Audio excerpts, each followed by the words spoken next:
bem-vindos a mais um extraordinário, magnífico, inigualável podcast Crime. Aqui quem vos fala é Detley.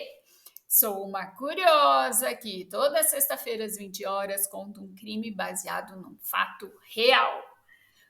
Antes de mais nada, eu gostaria de agradecer aos comentários, aos links e aos novos inscritos do último podcast. Divulga, mostra pro papagaio, pro periquito, porque isso ajuda muito o canal a continuar crescendo e motiva a continuar fazendo o trabalho. No último podcast, Prêmio Nobel ou Morte, falamos daqueles cientistas dos séculos anteriores. Eles bebiam patógenos da cólera, injetavam em si o veneno de flecha, se enforcavam, tudo para fins experimentais. Hoje falaremos de um outro experimento humano chocante, o estudo de Tuskegee, só para ver como eles morriam. Esse estudo foi lançado nos Estados Unidos em 1932. Trabalhadores agrícolas afro-americanos que sofriam de sífilis esperavam por ajuda e se tornaram vítimas de um experimento cruel. Os médicos do governo não curavam. Eles só observavam como as pessoas desavisadas morriam. Por acaso, Peter Buxton ouviu um trecho de uma conversa durante um almoço, no outono de 1965. Isso mudou a sua vida. Um colega do jovem assistente social e epidemiologista disse: quando o homem estava louco, eles o levaram ao médico fora de Tuskegee.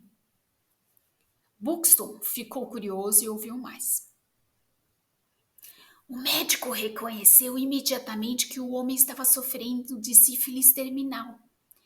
Ele lhe receitou penicilina e teve problemas terríveis com as autoridades de controle de doenças. Ele foi acusado de tratar alguém que não estava autorizado a ser tratado. Não é de se admirar que ele não soubesse nada sobre o estudo. Meu povo. Peter Buxton, que estava tratando pacientes com sífilis nos bairros problemáticos de São Francisco para o Serviço de Saúde Pública da época, olhou para os seus colegas com perplexidade. Por que esse homem ainda não havia recebido penicilina antes? Desde a década de 1940, os pacientes com sífilis não só haviam sido tratados com penicilina, mas também curados. E que tipo de estudo? Porque as autoridades de controle de doenças proibiram o tratamento? Indignado, ele pressionou ainda mais os seus colegas. O que ele ouviu como resposta não só destruiu a sua visão do mundo, mas ele perdeu também a confiança no Serviço de Saúde Pública e finalmente pediu a demissão em 1967. O maníaco de que seus colegas haviam falado foi vítima do experimento humano mais longo e cruel já realizado sob supervisão nos Estados Unidos. Para poder observar o curso da sífilis não tratada sem perturbação nenhuma. O PHS, o Instituto de Saúde Pública, usou métodos pérfidos para isolar de todas as terapias comuns um total de 399 afro-americanos com sífilis no condado de Macon, no Alabama, entre 1932 e 1972. Oficialmente, o experimento foi chamado de Tuskegee Syphilis Study. Na realidade, foi uma morte agonizante ordenada pelo Estado, a qual as autoridades e os médicos do governo simplesmente a ficavam assistindo impassíveis. A sífilis se alastrou sem controle pelos corpos das 399 cobaias durante décadas, com consequências terríveis. Se a doença não for tratada, podem se formar tumores inflamatórios em qualquer parte do corpo, que podem acabar atacando o coração. Em algum momento, o sistema nervoso também é afetado.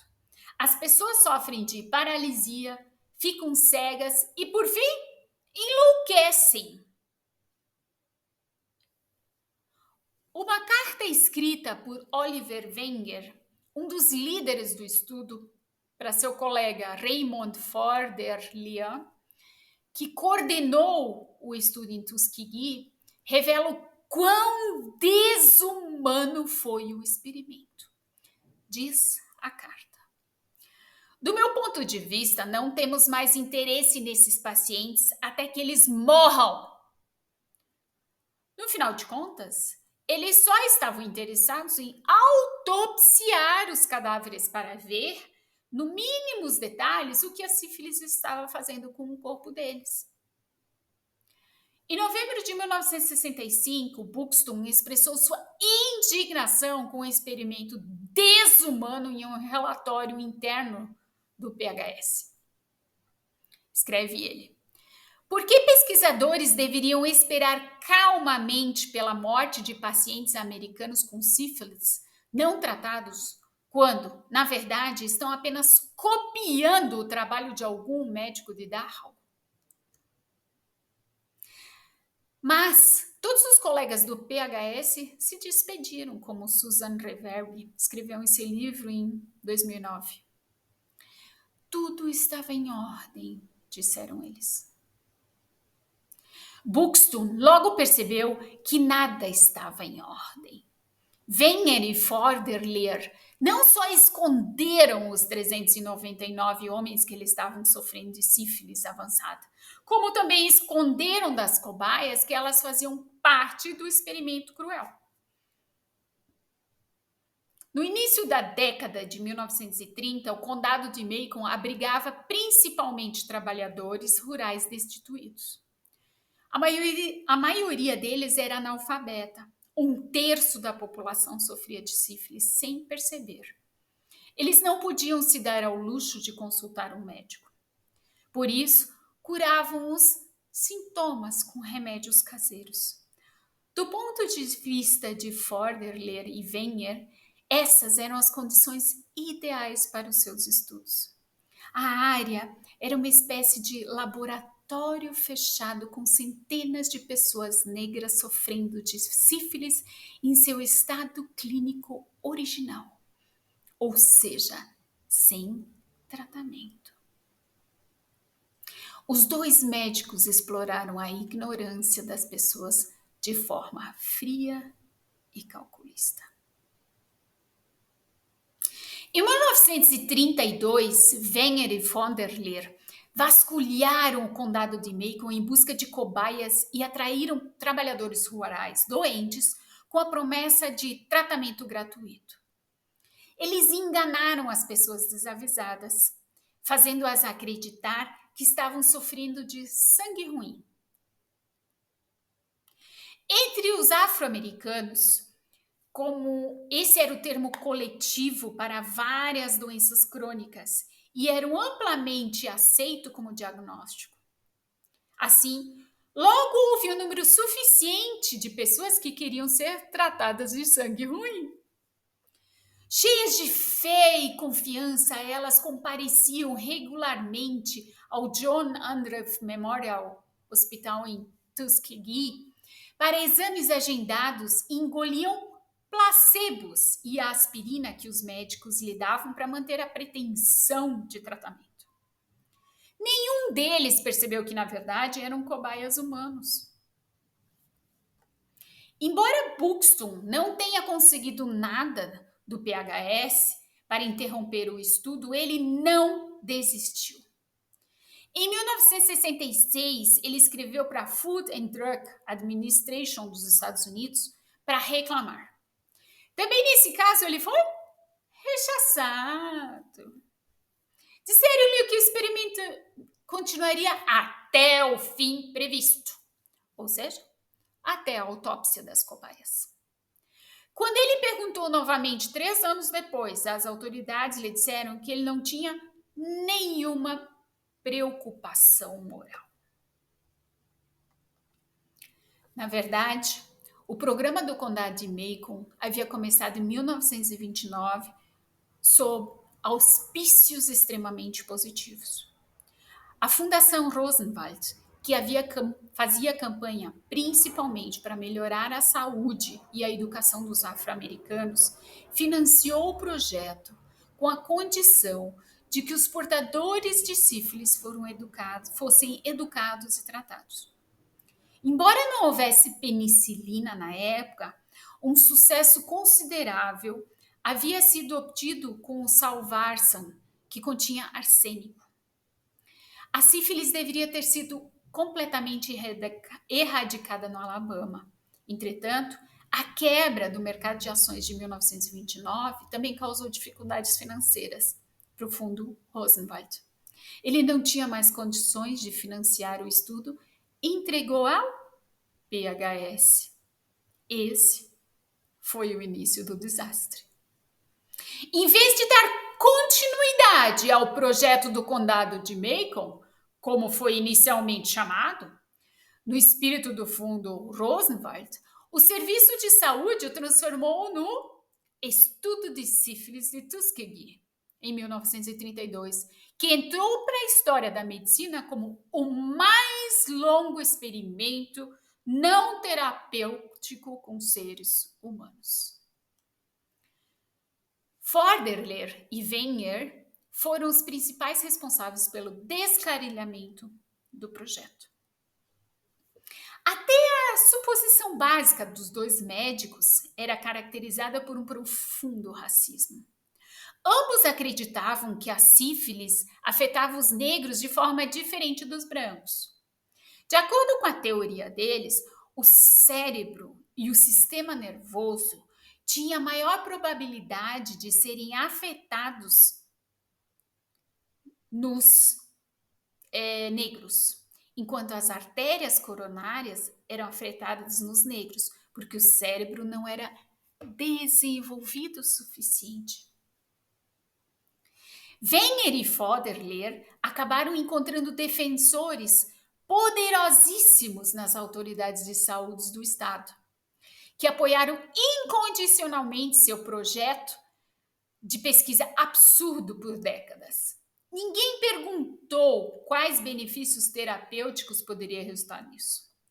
Em última análise, o objetivo era provar que brancos e negros diferiam em mais do que apenas a cor da pele. Já ouvimos essa história antes, muitas vezes, hein? Mesmo quando os primeiros casos de sífilis foram curados com penicilina em 1942, o PHS aprovou o medicamento como terapia padrão em meados da década de 1940. Ninguém pensou nas cobaias do Condado de Macon. Pelo contrário, Forderler e Wenger tomaram um cuidado meticuloso para proteger suas cobaias de qualquer influência externa. Eles não tinham permissão para ir a nenhum outro hospital ou consultar outros médicos, gente. O objetivo era evitar a todo custo que eles colocassem as mãos na penicilina que salvaria a vida deles. Os deuses de branco negaram a eles qualquer chance de cura. E o PHS concordou, embora o objetivo do experimento tenha se tornado ainda mais questionável diante de uma terapia eficaz. A aliada mais importante nesse jogo fraudulento era uma enfermeira negra chamada Eunice Rivers, que trabalhou arduamente para garantir que o estudo transcorresse sem problemas.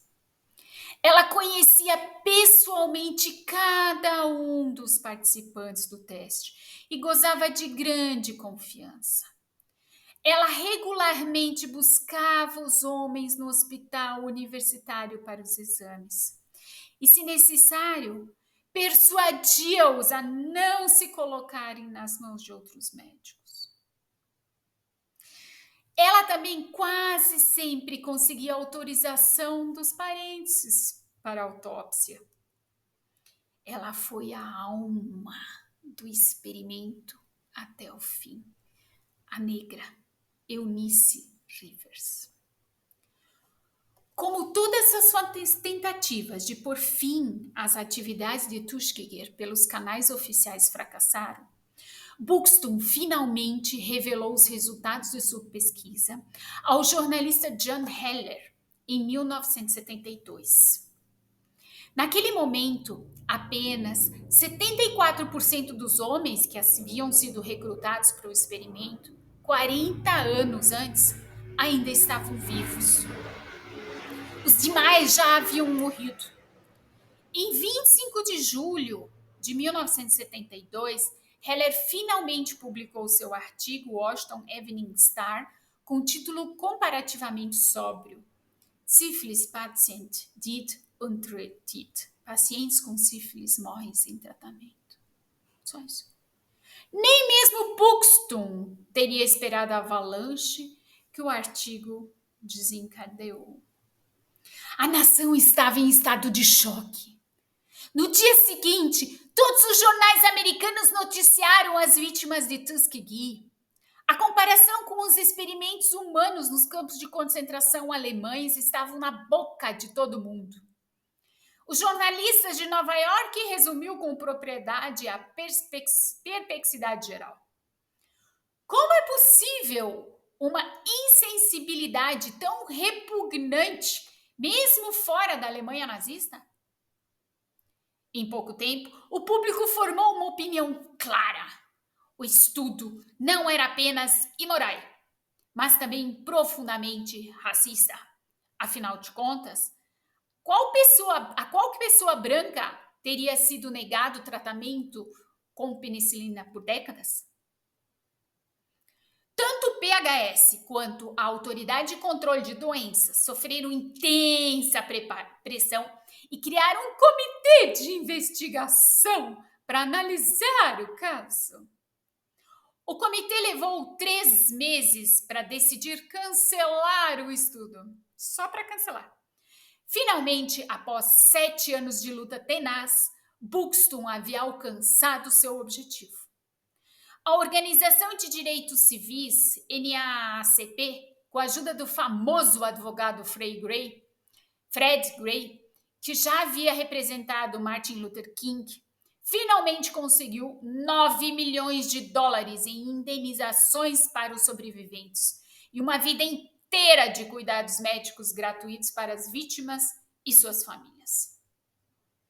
Entretanto, nenhum dos responsáveis pelo estudo da sífilis de Tuskegee foi responsabilizado por seu comportamento desumano. E no final, o que era aparentemente desde o início foi confirmado.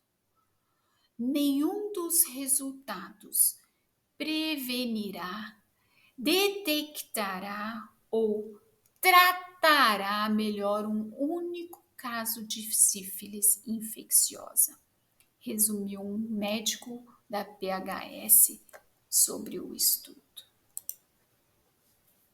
Tudo buena, gente.